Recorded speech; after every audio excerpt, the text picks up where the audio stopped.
TV has obtained more video in the case of Alexee Trevizo. Oh, hell. The then teenage mom who allegedly dumped her newborn in a hospital trash can is facing charges. We now have recordings made by detectives interviewing the staff there at the General Hospital where Alexee was being treated. This was months after the baby was found that these interviews happened. Trevizo, who was 19 years old at the time, has been charged with first-degree murder and tampering with evidence. She has been released while awaiting trial. Let's look at those interviews here. Detectives are talking to what the charge nurse said about finding the newborn in the trash. Oh, damn. Shout out to the charge nurses. Get that extra couple bucks an hour. It was a regular night.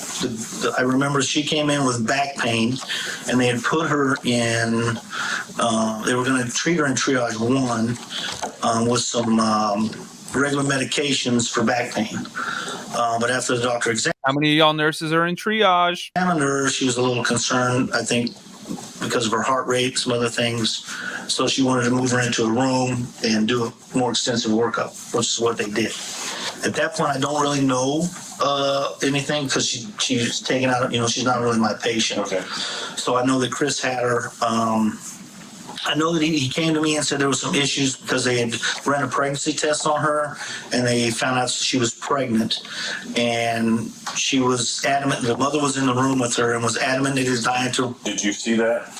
Or did it was? No, Chris came to me and told me this was what was going on because we were having an issue. Okay. And he was worried about the mother, the dynamics between the mother and the daughter because the daughter was completely denying she was pregnant and the mother was relatively upset about that she was pregnant. Okay. So you're talking about Chris Sanchez. Chris Sanchez, yeah. And oh, snap. so I told him, well, as long as she behaves, okay, if it's going to make her, he goes, yeah, she's okay. I think it's going to be fine. So that's the last I heard of it. The next interaction I had was I had the tech, which was Lori Aragon, come and tell me, HT, you need to go to the bathroom.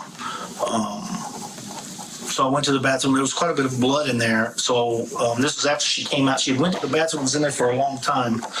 And Chris was telling me, she won't come out. So I told him you need to get the key because the bathroom's locked. And so he told her he was going to get the key. And so she came out. But there was some blood in there. So I went to Dr. Vakas and told her, I was worried that she did something to herself physically in the bathroom. And then I told Lori, call housekeeping, they got to come clean this up. Which time she called Leela, who was on call for housekeeping. Wendy, thank you. Then I was just sitting there, and then the next thing, Lori comes and goes, HT, oh my God, you better come to the bathroom. And I go in the bathroom, and she goes, something's in the trash can. I'm like, I looked in there, there's a clean liner. I'm like, what are you talking about? She goes, pick it up. I picked it up, I could feel the weight. I knew then we had a serious problem. I just grabbed the trash can and went right across the hall. There's trauma too. There's liner was. Shout out to the trauma nurses too. Baby Lou, this is the Alexee Trevizo case. And thanks for hitting the subscriber goal, y'all. Damn, we did it. Thank you. Out, but there was another trash bag in there in the bottom, but it was all it was rolled up.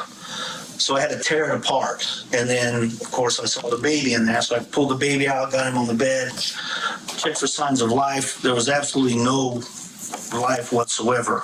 No. I immediately came out of there after I did that, went into the room where she was performing the vaginal exam, and I immediately told her, you have to come out now. And she came out, and we went into trauma 2, and she reassessed the baby. At that time, between me and Chris and her, we determined, there was no reason for us to begin any life saving. The baby was completely gone.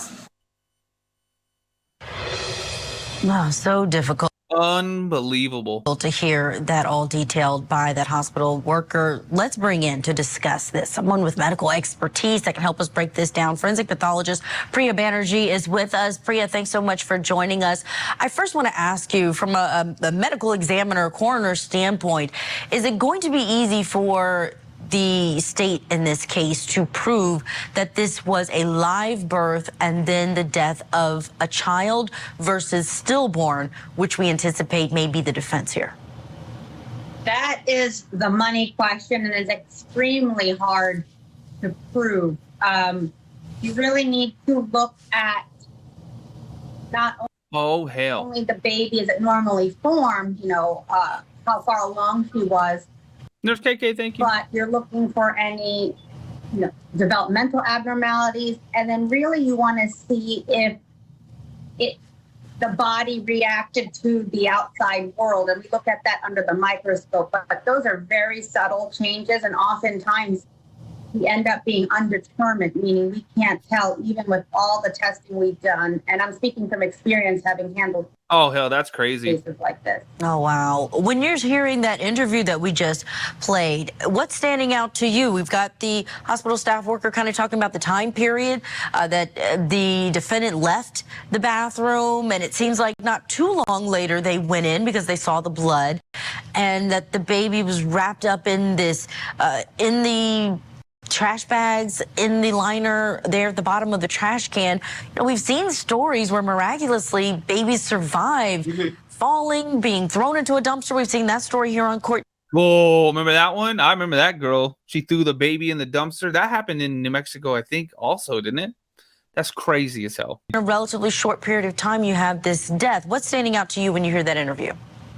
Right. So the good thing is the baby's body should not be decomposed. It should be relatively intact, fresh after birth. And that makes, it better as an autopsy time to be able to decipher changes.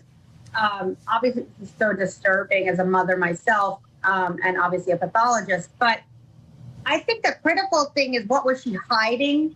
She knew that she was pregnant. I just can't believe that she didn't know, having given birth at least. And then, did anybody hear the baby cry? That's going to be a critical issue. Did she try to suffocate it with the bags? Obviously her statements are going to be suppressed. And really that's where the investigation is going to come into play. I don't know. Oh, hell. Janet and Susanna, this is the Alexee Trevizo updates. If more staff were around other than these leadership staff that they're talking to. Yeah, we're going to talk about those statements because that's going to be an important part or not a part now of this case. But let's listen back to the nurse talking about Trevizo being bloody and being worried in this case. She came out of the restroom. There was a little trail of blood from the bathroom back to her room. We went to her room. I went to get her undressed. The doctor came in, explained to her that she had a miscarriage. Her and her mom had a back and forth about it. The doctor said she had a miscarriage? Yeah. Okay. She said it seems essentially like, I'm not sure the exact words, so it was a few months ago, but she said, it seems that you've suffered from a miscarriage, which didn't seem totally abnormal. I've seen awful miscarriages before. They're very bloody. Right. And so. She bloody? Mm-hmm. Like and then there her was, legs? She had blood all down her legs, and then there was blood in the bathroom everywhere. She was just worried. She was asking what was going to happen. I told her, obviously, I did not know. Is this when you found out she was worried about getting in trouble? Did she tell you anything She didn't say anything about what had happened. Mm-hmm. She was just essentially worried that she was just going to get in trouble. Now, there were some statements that she made in front of doctors where she said, quote, "I'm sorry, it came out of me. I didn't know what to do." Her defense said this is privilege because though it was said in the presence of police, her doctors were around, and that's who she was speaking to. And Dr. Banerjee, can you speak to that privilege and whether or not you think that type of comment should... Yo, that's what the defense attorney was trying to say, is that she said that stuff. It came out of me. I didn't know what to do to her doctors, but the police were in the room. And so it was a HIPAA violation. She was talking to her doctors about her treatment, and the police shouldn't have been in the room to hear that. What? Y'all, what do you think? Be used in a trial against her. Yeah, I think we're extending beyond my area of expertise, but obviously I'm going to bring the medical slant. And that, to me, when the presence of doctors seems like it's medical information, even if the police are present. I think if I had to be in the patient's mindset, that's what I think she was trying to communicate to the doctors.